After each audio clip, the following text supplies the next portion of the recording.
হঠাৎই প্ল্যান হলো আমরা যাব পিকনিকে। তো আজকে ফেব্রুয়ারি মাসে অনেকটা দিনই হয়ে গেল। দেখো আমরা চলে এসেছি পিকনিকে। অ্যাকচুয়ালি পিকনিক বলবো না, এখানে একটা প্রোগ্রাম হচ্ছিল। মানে আমি যাকে পড়াই তার বাবা একটা কোম্পানির সঙ্গে মানে একটা দোকানের সাথে অ্যাড, যাই হোক আমি জানি না, ওখানে একটা মিটিং ছিল। তো মিটিংয়ের সোর্সে এটা পিকনিকের আয়োজন করেছিল ভীষণ বড় করে। তো আমরা চলে এসেছি এখানে। প্রথমে আমরা এসেই টিফিন খেয়ে নিয়েছিলাম, লুচি ছিল আর চিকেন ছিল।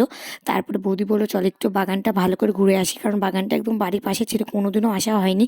ফার্স্ট টাইম আসলাম। দেখো কত বড় বাগান, আর বাগানের মধ্যে প্রচুর মানে আম বাগান আছে, আর আম গাছের সাথে প্রচুর হনুমান ঝুলছে।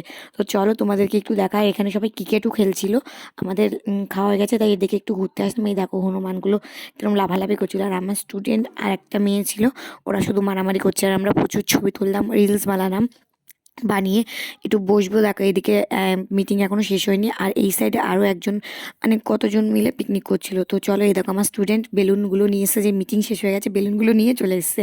তো আমাকে দেখাচ্ছিল। তো এখন আমরা লাঞ্চ করে নেবো, লাঞ্চ করে বাড়ির দিকে চলে যাবো। এখন ছিল ফ্রাইড রাইস, মাটন, ভাত, মাছ ইত্যাদি অনেক কিছু ছিল। তো চলো টাটা, দেখা হচ্ছে নেক্সট ব্লগ।